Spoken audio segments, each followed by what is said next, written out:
मैंने देखा है कि कुछ कपल्स जो शादी के बाद पांचपन का मसला फेस कर रहे होते हैं, उनको बार बार वो ट्रीटमेंट ले रहे होते हैं, डॉक्टर्स चेंज कर रहे होते हैं और प्रेगनेंसी हासिल करने के लिए वो बहुत स्ट्रगल कर रहे होते हैं। और जब कोई भी ट्रीटमेंट कराने से उनका नतीजा सामने नहीं आ रहा होता, तो वो एक आखिरी हल के तौर पे आईवीएफ का ट्रीटमेंट ऑप्ट करते हैं। और जब वो हमारे पास आते हैं और आईवीएफ का ट्रीटमेंट उनका स्टार्ट होने लगता है, तो मैंने देखा है कि पेशेंट्स की उम्मीदें बहुत ज़्यादा होती हैं उससे कि अब तो हमने प्रेग्नेंट हो ही जाना। और उसके पीछे जो स्ट्रगल होती है इतने सालों की, जो उन्होंने कोशिश की होती है, उस फैसले तक पहुंचने की कोशिश, उस फैसले में ख़ानदान की ये सारा कुछ उसमें शामिल होता है। और जिस मुश्किल से वो इस फैसले में पहुंच चुके हैं, उसके बाद इस इलाज में भी वो बहुत ज़्यादा परेशान रहते हैं कि पता नहीं अब हमारा क्या नतीजा निकलेगा, क्या रिज़ल्ट पॉजिटिव आएगा कि नहीं। और मैं समझती हूँ कि आईवीएफ का जब ट्रीटमेंट होता है तो उसमें सबसे मुश्किल मरहला इंतज़ार होता है आखिरी 15 दिन का, जब आपके अंदर एम्ब्रियो ट्रांसफ़र किया जाता है। तो मैं आज की इस वीडियो में बात करूंगी कि एम्ब्रियो ट्रांसफ़र के बाद 15 दिन उसमें क्या सवालात होते हैं पेशेंट के, क्या प्रॉब्लम्स आ सकते हैं और उन प्रॉब्लम्स का हल कैसे निकाला जाता है।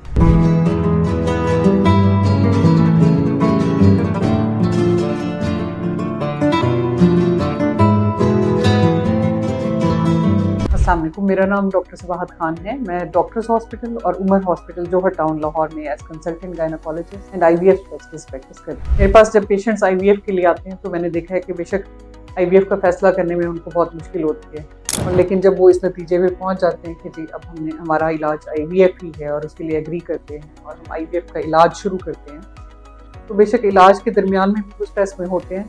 लेकिन जो मैंने देखा है कपल्स को कि जब हम एम्ब्रियो को ट्रांसफ़र करते हैं यूट्रस के अंदर, बच्चेदानी के अंदर हम एक छोटा सा एम्ब्रियो ट्रांसफ़र करते हैं, उसके बाद के 15 दिन पेशेंट्स के लिए बड़े स्ट्रेसफुल होते हैं, क्योंकि वो पूरे आईवीएफ ट्रीटमेंट का निचोड़ होता है और उसके बाद रिज़ल्ट आना होता है 15 दिन के बाद कि आईवीएफ पॉजिटिव होता है या नहीं होता, क्या उनके यहाँ प्रेगनेंसी होने वाली है या नहीं होती। इसका फैसला होना होता है 15 दिन के बाद।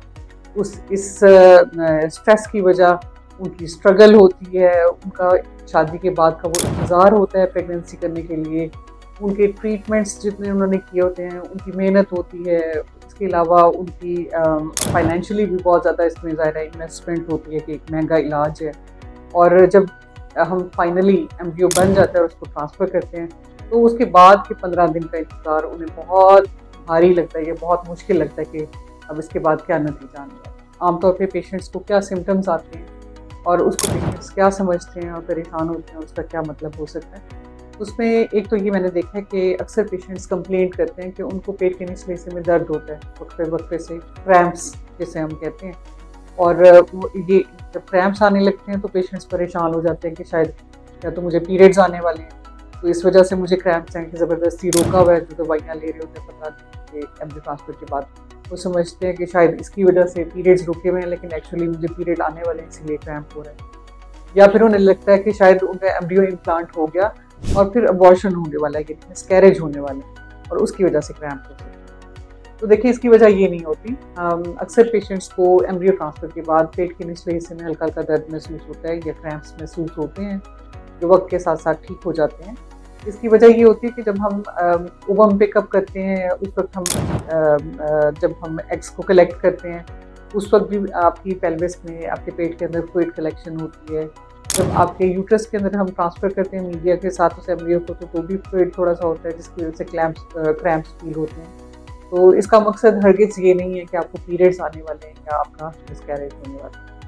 कुछ पेशेंट्स को मैंने देखा है कि उनको स्पॉटिंग होती है या ब्लीडिंग थोड़ी सी होती है एम्ब्रियो ट्रांसफ़र के बाद, और पेशेंट फिर परेशान हो जाते हैं कि शायद मुझे पीरियड्स आ गए या मेरा मिसकैरेज हो गया। गुड न्यूज़ ये है कि इम्प्लांटेशन ब्लीडिंग हो सकती है, यानी जिस वक्त आपका एम्ब्रियो यूट्रस के अंदर अटैच हो रहा होता है, अंदर इम्बेड हो रहा होता है, उस टाइम पे इम्प्लांटेशन ब्लीडिंग हो सकती है।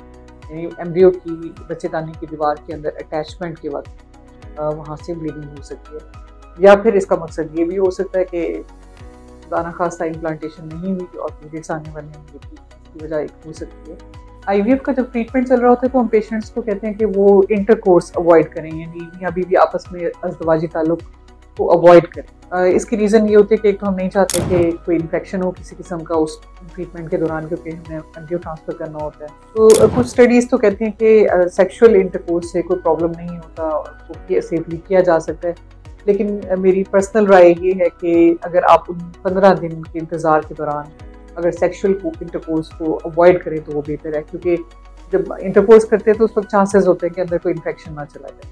तो इस चीज़ को भी, या फिर जर्की मूवमेंट्स बाज़ औक़ात होते हैं जो कि इम्प्लांटेशन को डिस्टर्ब कर सकती हैं, तो बेहतर यही है कि जब आपका एम्ब्रियो ट्रांसफ़र होता है और 15 डेज़ के लिए आप मेडिसिन ले रहे होते हैं, उस दौरान आप मियाँ बीवी के इज़्दिवाजी ताल्लुक़ को अवॉइड करें। और कुछ पेशेंट्स कहते हैं कि जी हमने क्या स्ट्रिक्ट बेड रेस्ट पे चले जाना है, अब एम्ब्रियो हमारे अंदर ट्रांसफ़र हो गया है तो अब हमें हिलना जुलना नहीं है, 15 दिन वो बेड पे ही रहते हैं।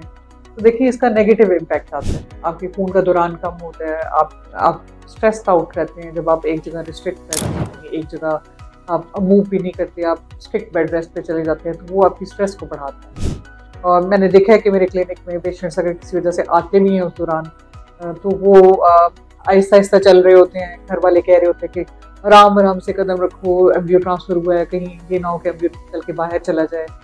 तो ऐसा नहीं होता। हम पेशेंट्स को ये ज़रूर कहते हैं कि कोई हैवी एक्सरसाइज ना करें, कोई हैवी काम ना करें, लेकिन अपनी रूटीन की एक्टिविटी हल्का फुल्का चलना फिरना वो जारी रख सकते हैं। इससे आपका खून का दौरान बढ़ेगा, आपके बच्चेदानी तक खून ज़्यादा पहुँचेगा, बच्चे को खून पहुँचेगा, जिससे बच्चे की अफजाइश होगी, एम्ब्रियो की ग्रोथ होगी। अगर आपकी किस्मत में बच्चा होना है उस टाइम पे, यानी प्रेगनेंसी पॉजिटिव होना लिखा है, तो वो हर सूरत होगी। और अगर आपकी किस्मत में अल्लाह ताला की मसलियत के तहत उस वक्त प्रेग्नेंट होना नहीं लिखा, तो चाहे आप जो मर्जी कर लें, प्रेगनेंसी पॉजिटिव नहीं होगी। तो यानी आपकी स्ट्रेस जो है वो काम को कोई चेंज नहीं कर देगी कि पॉजिटिव तो नहीं कर देगी, नेगेटिव नहीं कर देगी। अपनी स्ट्रेस से आप अपने हार्मोन्स को डिस्टर्ब ज़रूर कर बैठेंगे और अपनी सेहत को भी ख़राब कर बैठेंगे। तो इसलिए बेहतर है कि मैंने देखा है कि जो पेशेंट्स बिल्कुल आराम से रहते हैं, एम्ब्रियो ट्रांसफ़र के बाद काम रहते हैं, रूटीन एक्टिविटीज़ कर रहे होते हैं, अक्सर उन पेशेंट्स के रिजल्ट्स ज़्यादा बेहतर होते हैं।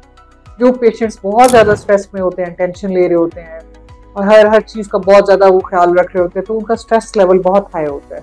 अक्सर उनके रिजल्ट्स मैंने देखे कि ठीक नहीं आ रहे होते। तो आप उस ड्यूरेशन में देखिए, फैसला अल्लाह का है।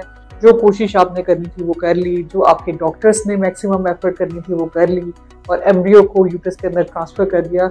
रूह तो अल्लाह ने फूंकनी है ना, तो जब अल्लाह का फैसला होगा तभी प्रेगनेंसी पॉजिटिव होगी। तो इसलिए आपकी स्ट्रेस लेने का कोई फ़ायदा नहीं। एम्ब्रियो ट्रांसफ़र के बाद कुछ ख़वातीन कहती हैं कि मुझे बिल्कुल ऐसे सिम्टम्स आ रहे हैं कि जैसे मैं प्रेग्नेंट हूँ। तो वो कहती हैं हाँ, मैंने सास को बताया, वो भी कह रही है कि हाँ तुम लाजमी प्रेग्नेंट होगी, क्योंकि दिल भी ख़राब हो रहा है, बाज़ औक़ात वॉमिटिंग भी हो रही है, उल्टी भी आ रही है, हल्का हल्का पेट में दर्द भी हो रहा है। तो ऐसी अलामात प्रेगनेंसी की होती हैं।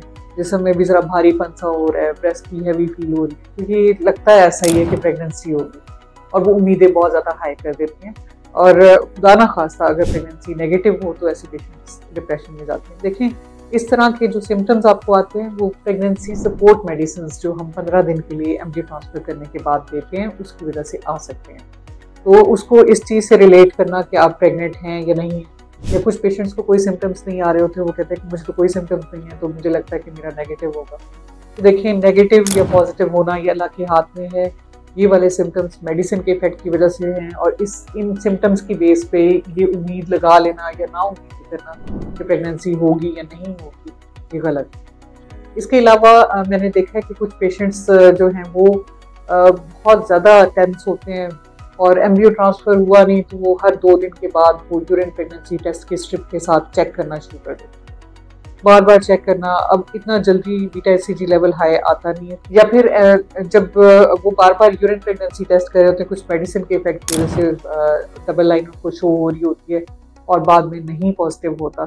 तो ये बार बार हर 2-3 दिन के बाद टेस्ट करना छोड़िए, क्योंकि 2 हफ्ते के बाद आपका जब ब्लड टेस्ट होगा सीरम बीटा एचसीजी का, उस पर आपको कंफर्म पता चलेगा कि प्रेगनेंसी है या नहीं। एम्ब्रियो ट्रांसफ़र के 15वें दिन जब हम ब्लड टेस्ट करते हैं, यानी सीरम बीटा एचसीजी लेवल करते हैं, तो बीटा एचसीजी के लेवल अगर 100 से ज़्यादा है तो डेफिनेटली प्रेगनेंसी है। और बीटा एचसीजी के लेवल से हमें अंदाज़ा कुछ हद तक हो जाता है कि क्या ये सिंगल प्रेगनेंसी है या ट्विन प्रेगनेंसी है।